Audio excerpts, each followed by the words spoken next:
All right. Hey, everybody. Dr. Stein here from Straightahead Chiropractic. And I have a special friend, a family friend, another physician. This is Dr. MaryEllen Eller. She is a medical doctor, psychiatrist, and I will, in just one sec, let her kind of give you the intro of what she does and what her specialty is.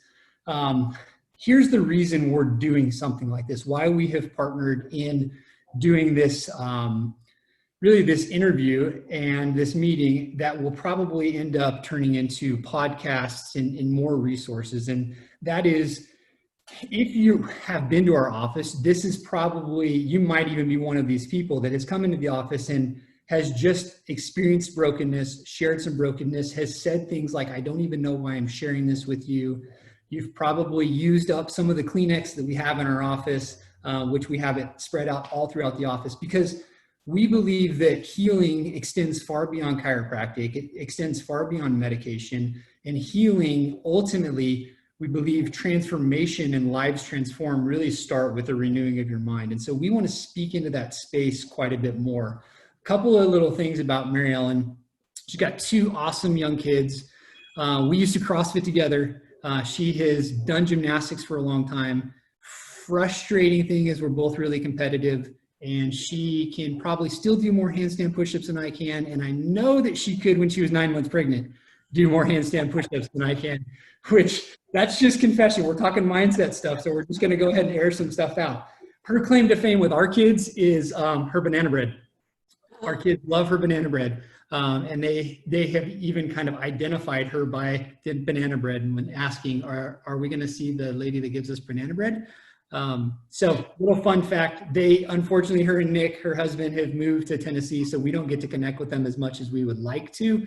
But yeah, near and dear friends. So please welcome this, which I feel is going to be just a really, really impactful conversation that we just hope that it helps you a little bit. We hope it helps you a ton.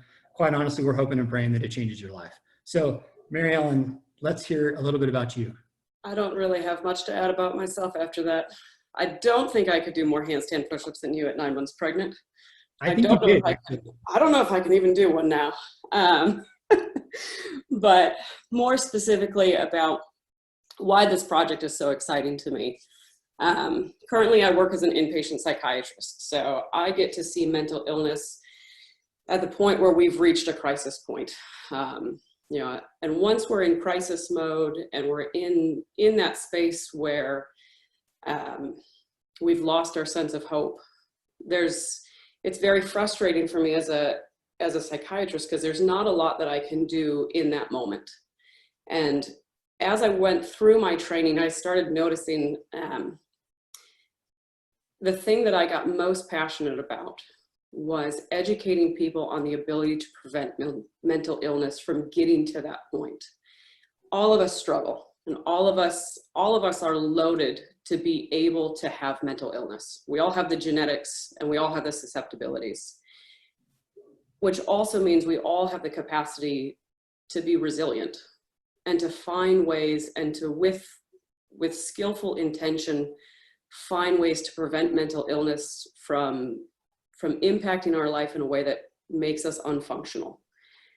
Unfortunately, by the time I see patients, at that point we're in crisis mode, and there's, like I said, we've missed the opportunity to do prevention.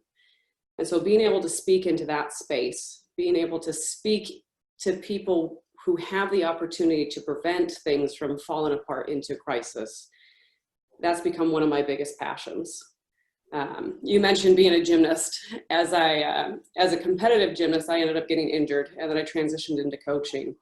And one of the things that drew me to psychiatry was that ability to be that coach to people in a different avenue, but to be there and provide guidance.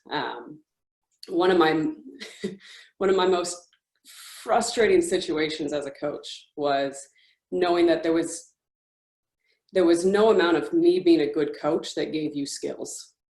If the gymnast wasn't willing to do the work, there was nothing that I could do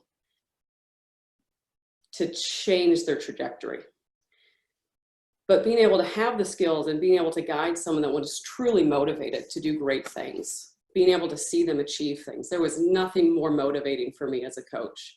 And I found in psychiatry that being able to be that person in people's life is super motivating. And that is the part of my job that I enjoy the most. That's awesome.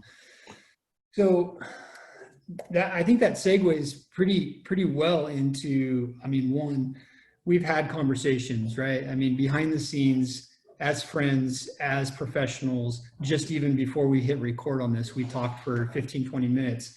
And you know the story, you know kind of the tribe that we have and the feel that we have, and our office being far more than just chiropractic, right? And I don't want to minimize chiropractic. I love what I do and I love that avenue, but it really serves as this platform to connect with people, seeing a lot of moms and families and really dads too, where kiddos are stuck in, sensory processing disorders. They have oppositional defiance disorders. They have neurodevelopmental things. They're on the spectrum.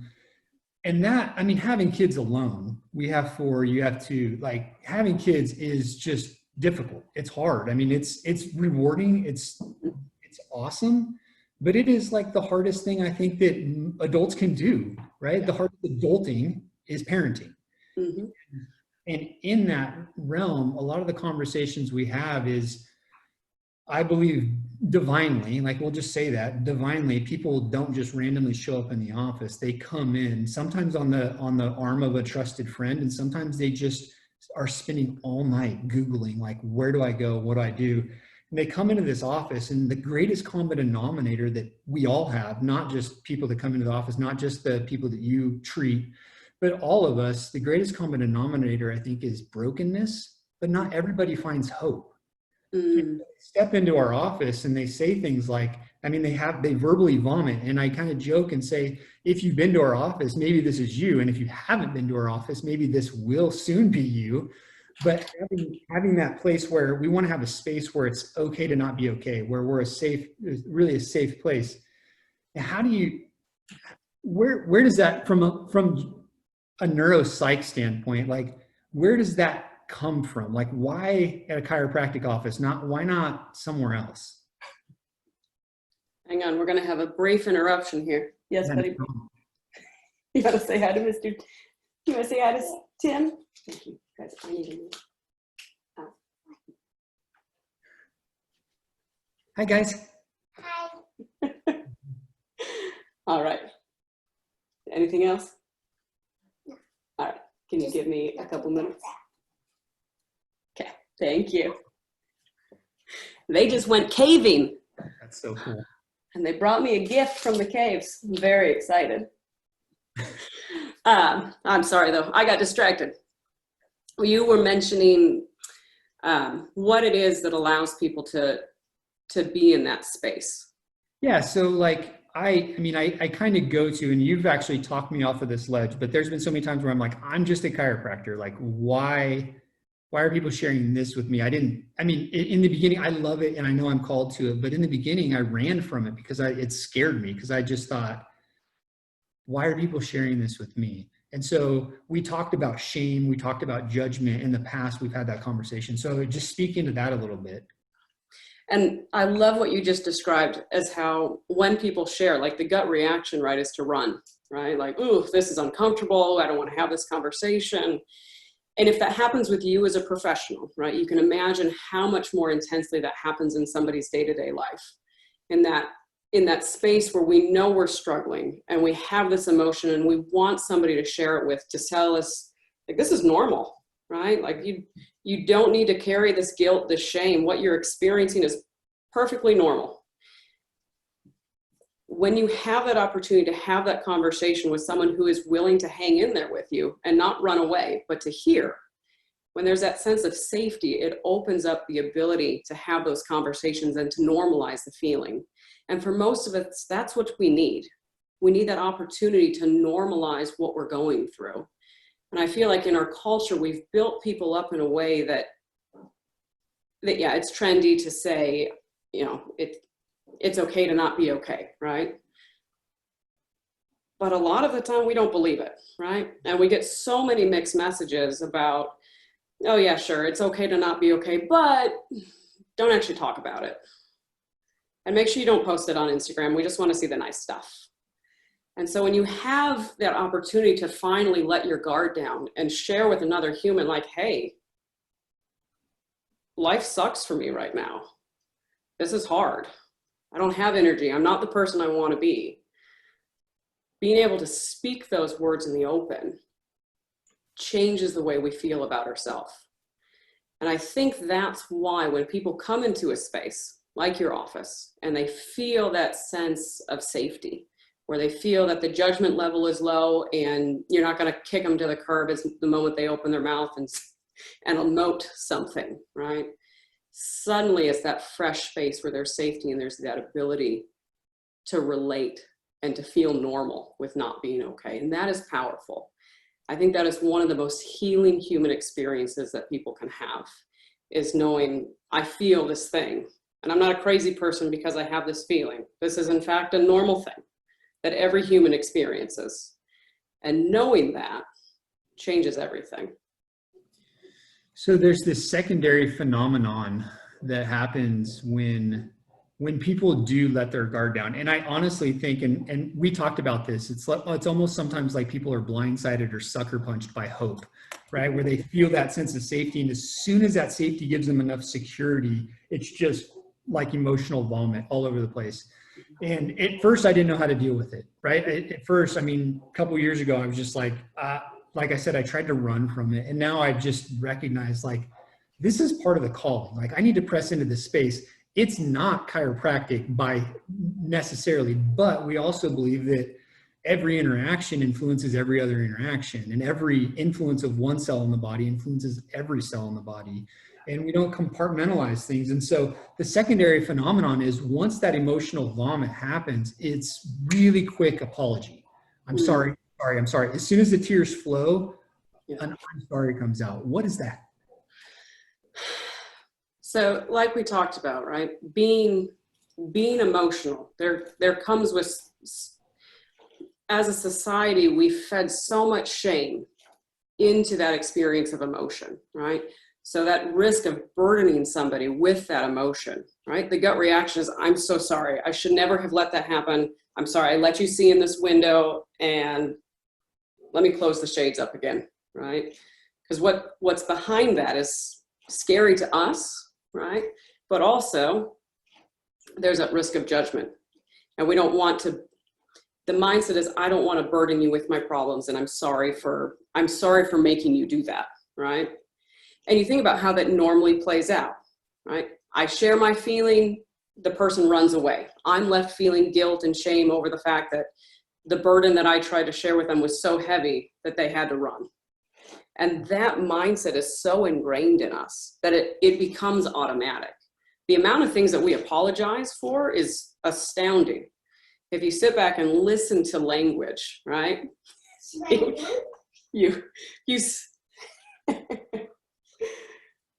We've just discovered that the door in the office has a curtain, and now is the right time to play with it. So if you hear a clicking noise, that would be Mr. Byron playing with the window shades. But we're just going to let him do it. I don't think it's worth the battle right now. But so I'm going to try not to be too distracted by that. Once we have that ability to emote, right, and we're able to share that, and we're able to accept, hang on one second. All right. I'm now thoroughly distracted. I have lost my train of thought. So you're just saying, once we have the ability to emote, right? Once we have that safe space to actually let some of it out. So part of this is the fear, right? So if you think about all the emotion that we've been holding back, and you open that dam up just a little bit, right? Part of the fear is, if I let a little trickle come out, I don't know if I can hold it back, right? And so part of that apology, part of that I'm sorry, is the person saying that to themselves. Like, oh, I'm sorry for letting my guard down. Really quick, I'm going to just push pause. Can you go back and like reframe that, re-say that? Because that's just, I think that's so powerful. I will try. Yeah.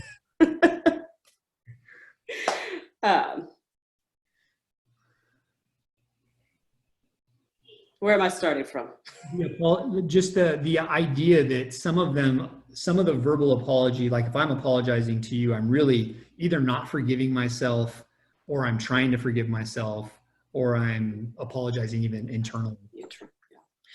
So a lot of times when we're hearing people saying those words, saying those, I'm sorry, I'm sorry, I'm sorry, right? A lot of times the words that we speak out loud are the words that we're truly saying to ourselves. That saying, I'm sorry, maybe there's some apology that is actually directed towards you as far as burdening you with their emotion. But the other part, and probably the majority of that, is, and I'm sorry to myself. I'm sorry for letting somebody see how broken I am. I'm sorry for outing myself. I'm sorry for letting down my guard. I'm sorry for letting somebody pass this wall.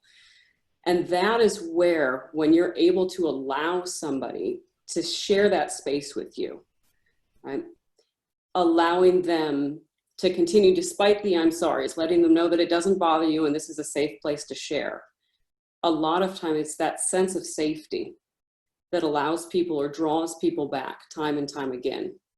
Because unfortunately, that is not a space that we share with many humans.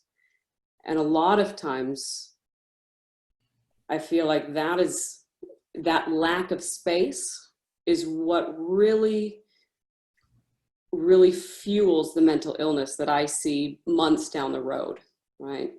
As that emotion, that guilt, that shame, as that builds and we feel more and more trapped by our emotion, more and more unable to speak truth into those spaces, that's when we start to feel this deep sense of feeling stuck.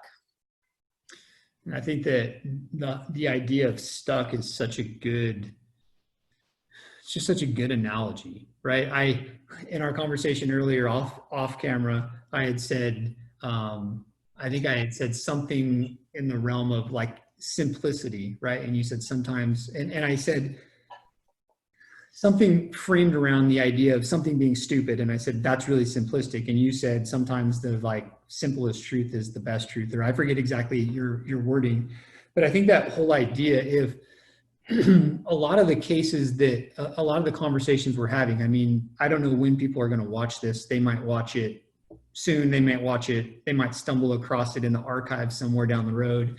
And we're in the midst of obviously crisis, right? I mean, we're not going to get political and talk about all the ins and outs of the crisis, but I mean, we're definitely in the midst of a time with COVID and all the things that are going on where there's just high stress levels. People are on edge I think across the board. And I think that I said before that, brokenness is the biggest common denominator, I think. And right now, those cracks in the surface are even wider than normal.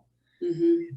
And so when we talk into that space and we look at, what that brokenness looks like in the space of really moving forward with trying to have honest conversations, and then holding back because it's like, well, I don't want to offend you. I don't want to be burdened to you.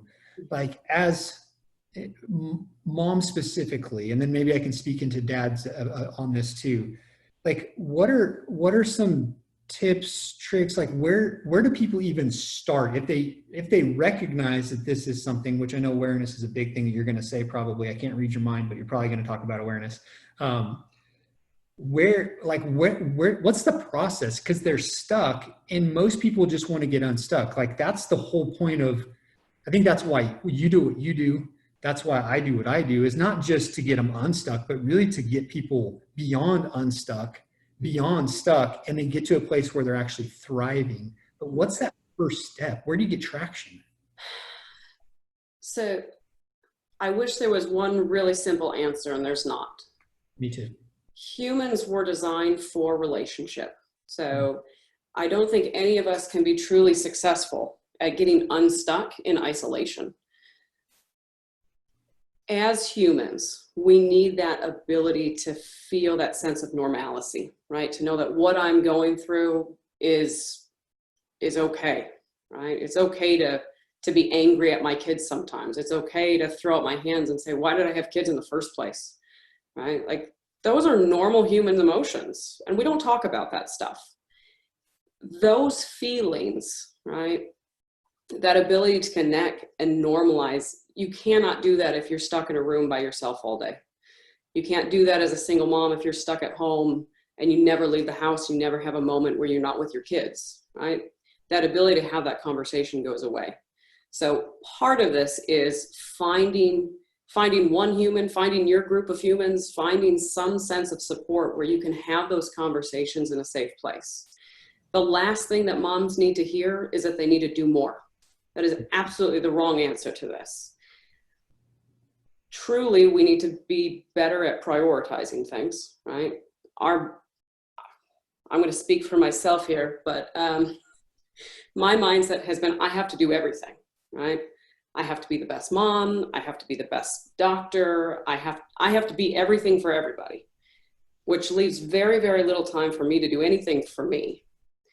And I feel like as females, and maybe this is just humans in general, we are wired to give, right? And part of that is energizing, right? Some of us are fueled by the ability to give to other people and to be there to take care of people. And at the end of the day, if that is all you do, there's going to be a time where you hit your limit and you say, I don't know who I am without this, right? If I were to lose my job, or if I were to lose my kid, like, who am I without those things? Being able to find that space to know who you are despite all the things that you do is critical. And that's where the awareness piece comes in, right? Spending that time alone, spending that time being able to reconnect with your purpose, knowing who you are in the midst of the chaos that you control, right? Whether that's being a mom, whether that's work, whatever that is, right? Knowing who you are in that space, and also if that space were not to exist, you still would. And who would you be at that point? And there's tons of different avenues, tons of different practical things that we can do to try and find that if we don't know the answer to that right now. So I guess the two big categories would fall into that self-awareness of who I am, what my meaning and my purpose is, and then also what that means in relation to other people and who I can be myself with and who I can share my struggles with. If we can find answers to those two issues, managing the rest of life becomes much more doable. So you mentioned this idea, which you already know this. I'm an Enneagram 3. You're an 8, I think, right? And I'm married to a 3. So we are going to be successful no matter what. And we fear. I am terrified. I'm paralyzed of failure. I mean, and some of that I can see some of my upbringing. I have this constant conversation that I have to hold this thought captive, where I catch myself frequently saying, you're not good enough. I told you it wasn't going to be good enough. It wasn't good enough. And I have to speak truth over that and deny it. And a powerful thing you have said before, and I've heard on multiple different platforms, is a couple of things. One is that you don't have to believe every thought that you have, because nobody lies to us more than we lie to ourselves. Yep. And then the other thing too is what you mentioned is, in this world of, you spoke into the space of moms wanting the best for everyone else. And I would say dads by and large want that too. And I think that one thing that we miss out on is, and moms probably miss out on it more, and I can speak on behalf of Sandy because I see she does this too, which is like a curse and a huge blessing. I mean, we're hugely blessed by it, but it wears on her, is that if you're going to give your best, it requires you be your best. Mm-hmm. Right. And so that's where I think that fatigue and that burnout comes, is like, if you're pouring out all day long, but not anything being refueled and refilled, then eventually you're going to run out of steam. Right. I love that phrase, be your best, right? It's a great tagline. It makes us feel all warm and fuzzy, but like, what does that even mean? Right? Be your best. And our brains instantly go to, be my best. Okay, I'm going to be my best mom. I'm going to be the best student. I'm going to be, all these things. Right. And it shifts the mindset from who I am to what I do, right?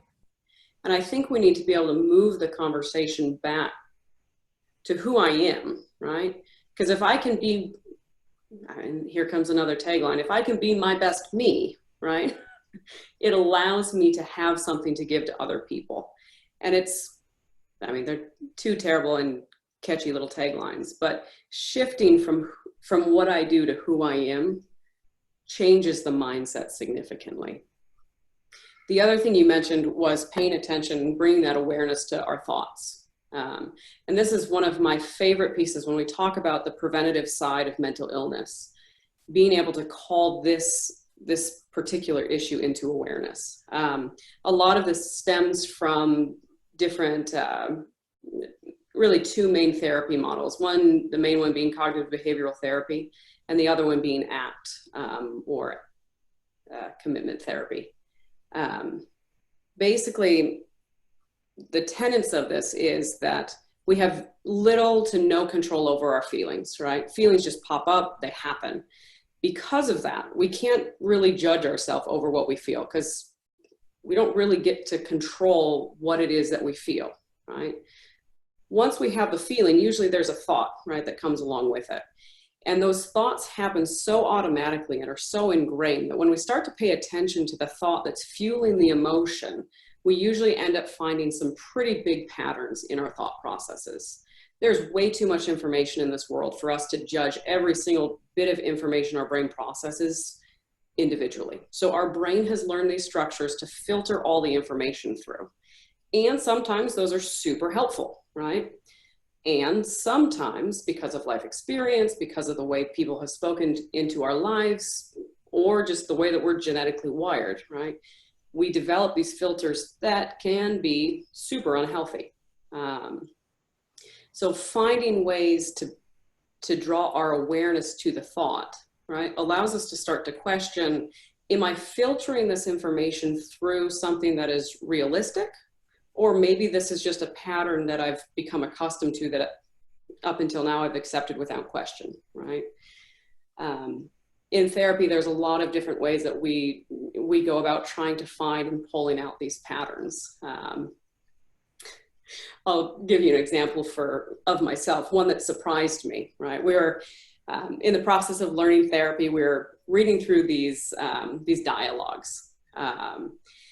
Basically, it's like a story prompt, and you're supposed to write down the first thought that comes to your mind after you hear the story. And the one for me was, you go to the store, you see this really nice thing, maybe it's a car, it's something expensive that you had to save your money for, right? And you finally save up all the money, and you go to the store to buy this super expensive thing, and it's not there. My gut reaction was, I didn't deserve it in the first place. And I wrote it down. I was like, are you kidding me? Like, the moment I sat there and I looked at it, I said, that doesn't make a ton of sense. And then my mind started, oh, you could call around. Like, I started coming up with all these other ideas. And then as I stepped back and I looked at that gut reaction of, you worked really hard for something, you didn't get the result you wanted, you didn't deserve it in the first place. When I looked back over my life, like, that was a thought that has been very present on an unconscious level for a really long time. Part of it was healthy. It fueled me to do really well in school, fueled me to be a good gymnast, fueled me to work really hard at things. And it also made me incredibly critical on myself anytime something wasn't perfect, right? Because if it wasn't perfect, the problem was me. The more we pay attention to those patterns, the more we can start to look at and evaluate those filters that are built into our mind, right? And they are there, and they have been built over your entire lifetime. The more attention we can pull to those thoughts, the more we can start to evaluate that. And as we evaluate those thoughts, right, as I start to shift from the mindset of, when things fail, I didn't deserve to be successful, right? If I can step back and I can reevaluate that, when things go badly, I don't have to hate myself when things fail. I can learn from my mistakes, I can move on, but it's not like my whole ego just has to crumble and fall apart at that point, right? I can be more objective. That's the beauty of learning to be more engaged when it comes to those thoughts, being more attentive to them and really starting to question them. Once we do that, right, then we can start to shift the way that we feel, and we can start to shift our motivation, and we usually find ourselves in a much more balanced and a much more healthy place. So when it comes to holding those thoughts captive and really just questioning our thoughts and even retracing some of it and going, well, where did that even come from in the first place? Where did that maybe even originate? Oftentimes it's something that we've heard. It's something that somebody has said to us either in passing, or it's something they've repeated to us and we've picked up and we've tweaked in our own heads, in our own minds. And then in the realm of parenting, the whole idea of like mom shame or parenting shame, and that idea of comparison where we try, speaking on best, like we're trying to do our best, right? Mm-hmm. Most of us that are good, logical human beings are making efforts to do our best. And we may not know in some spaces what that looks like or what best is.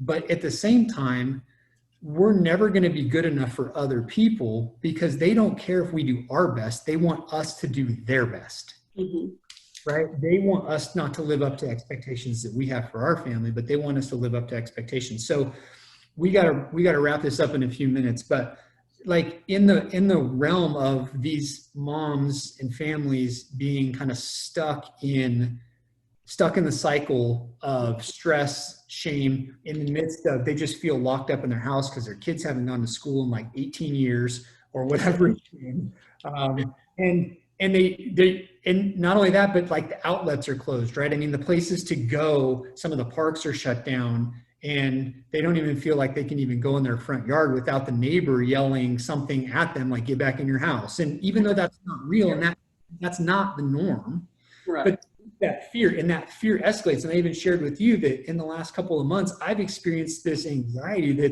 you probably hear it in my throat, where I have this hoarseness because I've developed some reflux, and I haven't been one in the past to really battle anxiety, but I just feel the tension of culture and society. So what are, before we end this, which is probably going to launch into a whole bunch of more conversations between you and I that we will go public with, what are just a few tips and tricks, that some mindfulness stuff? What are some things, so that stuck, I know that there's no quick fix, right?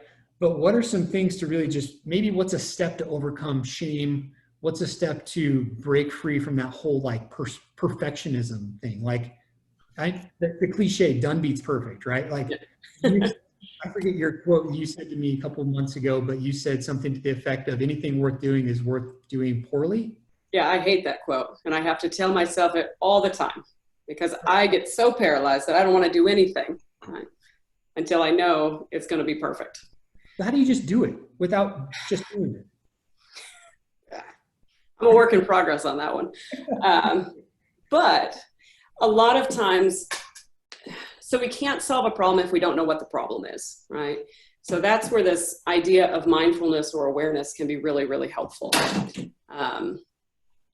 Mindfulness itself is a practice. I will not claim to be an expert in the practice of mindfulness by any means. The first time I had to do a mindfulness exercise, I had my first legit panic attack. Like it was so uncomfortable for me to be that introspective that like my body freaked out. My heart was racing. I started sweating. I started getting tunnel vision. Like it was terrible. And so I had to, and that was in a group setting. What I learned what I learned for myself is being alone, spending those moments with my thoughts and doing it in super small increments at a time, over time has become really, really helpful for me. Getting comfortable with not being good at something, it's a hard space to be in. I don't like where you're going with that.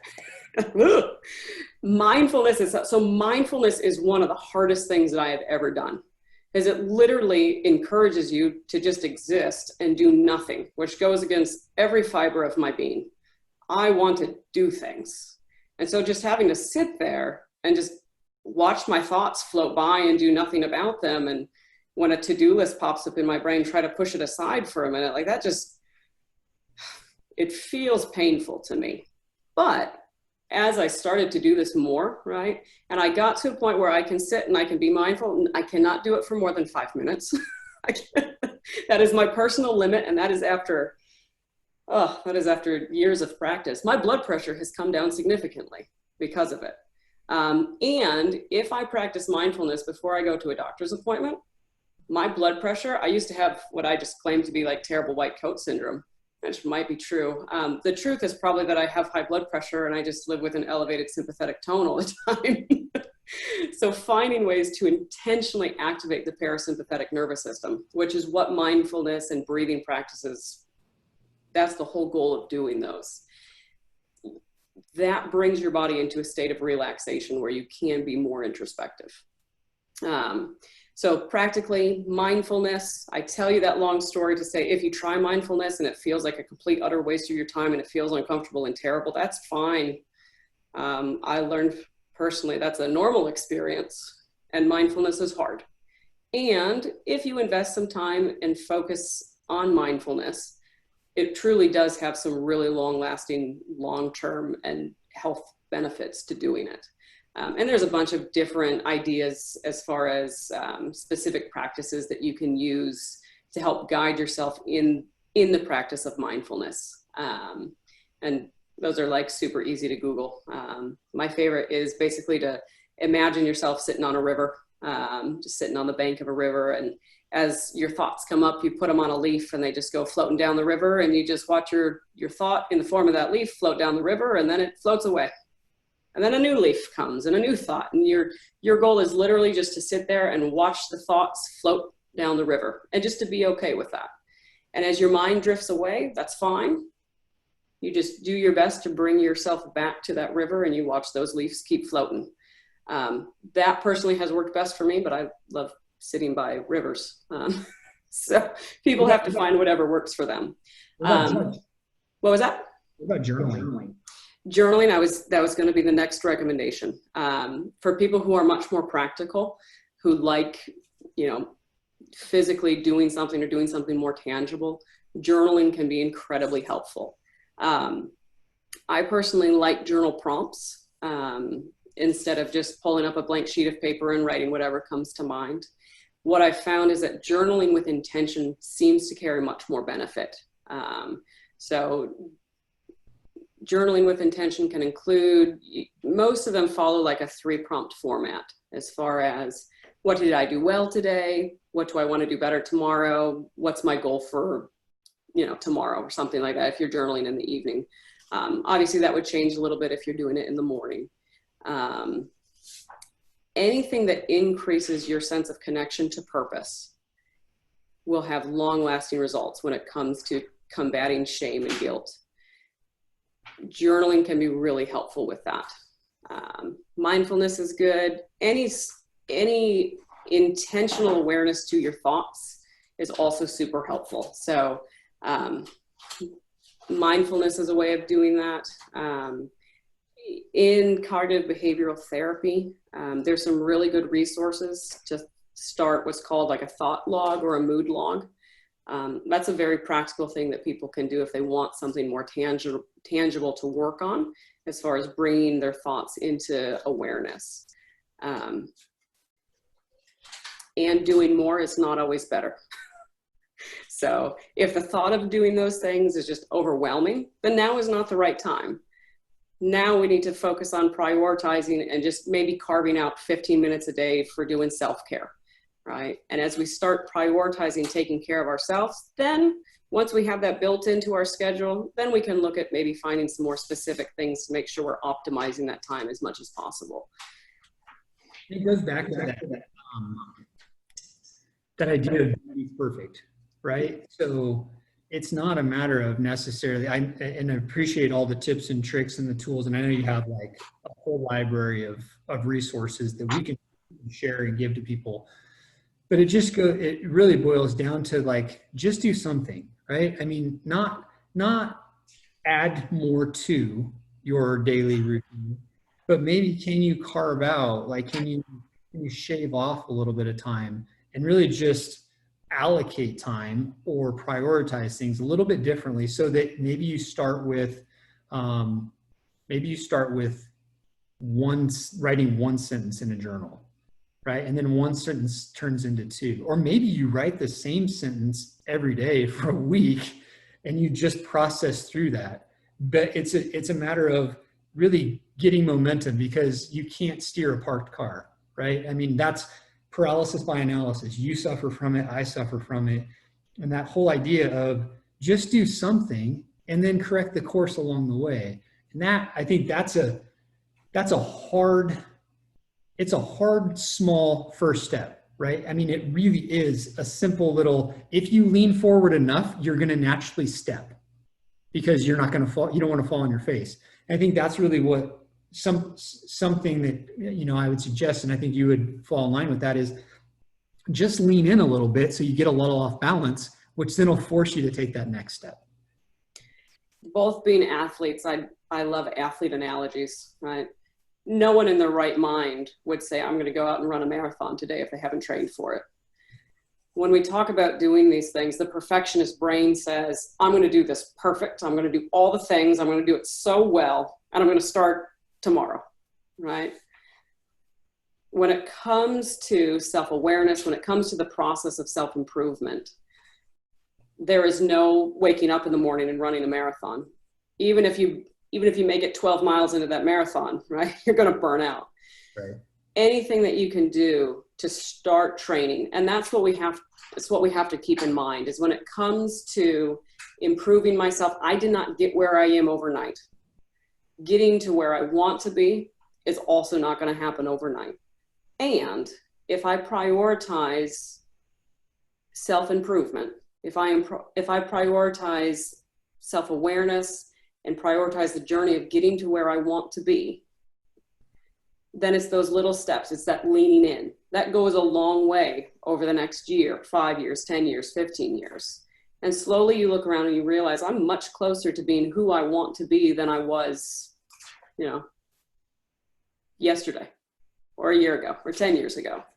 It's that growth over goals mindset, right? I mean, it's having that idea of, yes, goals are good, and we all should, fuzzy targets never get hit. So we all should have something in the crosshairs, but at the same time, if all we do is focus in on these goals, well, then that doesn't help our perfectionism, because when we hit those goals, we just are left wanting more.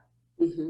Right? And so the idea, and I think this is probably a good place for us to pause and pick up a conversation down, in the near future, is with that idea of really thinking about, can you grow? Not necessarily can you be the best version of yourself possible, because in that analogy of training for a marathon, not only are you going to do it great and well and start tomorrow, you're also planning on finishing tomorrow. Right. Because you don't really intend to ever do the process. And I think that part of it is, now that our kids are a little bit older, being, 3 and almost a fourth one a teenager, and a couple of them driving, we're looking back, and, Sandy and I are having conversations. If we could speak to the younger versions of ourselves, we would just say, slow down a little bit and stop taking yourself so seriously. Mm-hmm. Stop being so uptight. Just enjoy the process. Our kids are 5.5 years apart from beginning to end. That's like Sandy being pregnant for 6 years straight, and like in diapers for that long. And, it was a whirlwind. But now looking back, and I know I sound like the proverbial old man that's like, just enjoy the time that you have because it goes so fast. And I'm not going to say that, but I will say that if we can have that mindset of life to look at things as more of a path and a process than a destination that we're trying to get to, right? Because I think so often we focus on this destination and you're like, if I could just get there. But you and I have both been there, and most people have been there. And then we got there and we're like, this isn't as cool as I thought it was going to be. Now what's next? Especially for an Enneagram 3. I get there and I'm like, I didn't get here fast enough, so now I need to go somewhere better. What is next? Yeah. And it's so hard to just sit back and, like you said, enjoy the journey, enjoy the process. especially when our minds are so goal oriented and we're, built-in perfectionists and built-in achievers. Being able to sit and enjoy the slow process is painful. Yes. And that's okay. And worth it. Worth the pain. Right? Cool. Well, hey, Dr. Eller, thank you so much. I know that our tribe locally and probably beyond our tribe locally is going to find immense value in this conversation and in whatever future conversations we have, because I think that this is a space that when I first pitched this idea to you, quite honestly, I was hoping you would shoot it down and be like, that's a terrible idea. And you'd be like, see, she's a psychiatrist and she said I shouldn't do this. And so she's one of the smartest doctors I know. And even though she says she's not, she is. And in that whole world, moving toward this, I think that there's a lot of value that can be had in seeing some of the subclinical cases, because a lot of the cases that we're talking about, a lot of the conversations that we have and a lot of people that we see, they may not need intensive intervention, right?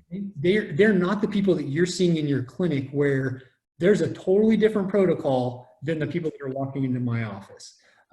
And it's a lot of people in this space that you had shared, you don't really have a lot of contact with from a professional standpoint, because these aren't the people that are reaching out to you. Right. And so we want to make sure that those people, which is really, I think, all humans, are looking more towards mental health in that very thing, not waiting for it to be mental illness, right? Or mental disease, but actually going, hey, we can call it mental health and practice it without being crazy. And I don't mean that too loosely, but I mean, we don't have to lose our minds before we start pursuing mental health. Right. And really, you should pursue mental health so that we don't lose our minds. Yeah. I mean, we all have brains and we all have lives, which means we all have the capacity to feel good and we all have the capacity to feel bad. Mm. Whatever we can do in the realm of prevention, right? Once mental illness sets in, like I said earlier, there's not a ton that we can do. And if we can prevent things from happening in the first place, right? If we can change those thought patterns earlier on in life, right? Maybe even if we don't, you never end up having to see me on an inpatient unit, which is great, right? And our lives can be so much more full and so much more meaningful if we invest the time to pay attention to our brains and to pay attention to our thoughts. We don't have a life without them. So we need them to be working for us and not against us. And that's where prevention can be incredibly impactful. That's huge. I think that right there is probably the pause button, because I think that just people need to marinate in that for a little bit. They just need to soak that in and just have that thought process of, I mean, without our thought patterns and without our thought processes, and I mean, there would be no life without thought process and thought patterns. And really the joy and the hope that we find amidst this brokenness, which we can't escape, largely hinders on how we go about our day to day based on the thoughts that we have, the truths that we believe, and the lies that we reject. And so with that said, you already know how much I appreciate you. Our whole family appreciates you, not just for the banana in the head, but we just appreciate you and Nick and the kiddos. And so I thank you for this. On behalf of the people that are going to watch this and listen to this, I thank you on behalf of them as well. Really appreciate you. Thanks for everything. Thank you so much. I'm going to see if I have bananas. She inspired me to make some banana bread. Nice. Awesome. Cool. We'll talk soon. Awesome.